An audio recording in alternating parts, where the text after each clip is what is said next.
Ang mabuting balita ng Panginoon, ayon kay San Lucas.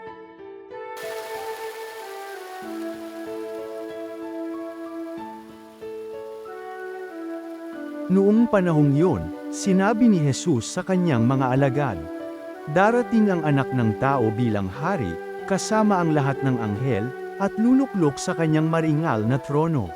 Sa panahong yun, matitipon sa harapan niya ang lahat ng tao.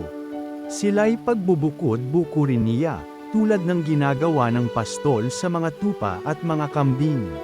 Ilalagay niya sa kanyang kanan ang mga tupa, at sa kaliwa ang mga kambing. At sasabihin ng hari sa mga nasa kanan, 'Halikayo, mga pinagpala ng aking Ama. Pumasok na kayo at manirahan sa kaharian ang inihanda para sa inyo mula pa ng likhain ang sanlibutan. Sapagkat ako'y nagutom at inyong pinakain, nauhaw at inyong pinainom. Ako'y isang dayuhan at inyong pinatuloy. Ako'y walang maisuot at inyong pinaramtan, nagkasakit at inyong dinalaw, ako'y nabilanggo at inyong pinuntahan.' Sasagot ang mga matuwid, 'Panginoon, kailan po namin kayo nakitang nagutom at aming pinakain, o nauhaw at aming pinainom? Kailan po kayo naging dayuhan at aming pinatuloy, o kaya'y walang maisuot at aming pinaramtan? At kailan po namin kayo nakitang may sakit o nasa bilangguan at aming dinalaw?' Sasabihin ng hari, 'Sinasabi ko sa inyo, nang gawin ninyo ito sa pinakahamak sa mga kapatid kong ito ay sa akin ninyo ginawa.'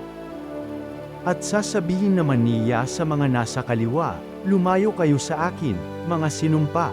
Kayo'y pas sa apoy na di mamamatay, na inihanda para sa dyablo at sa kanyang mga kampon. Sapagkat ako'y nagutom at hindi ninyo pinakain, nauhaw at hindi ninyo pinainom. Ako'y naging isang dayuhan at hindi ninyo pinatuloy. Ako'y nawalan ng maisuot at hindi ninyo pinaramtan. Ako'y may sakit at nasa bilangguan at hindi ninyo dinalaw.'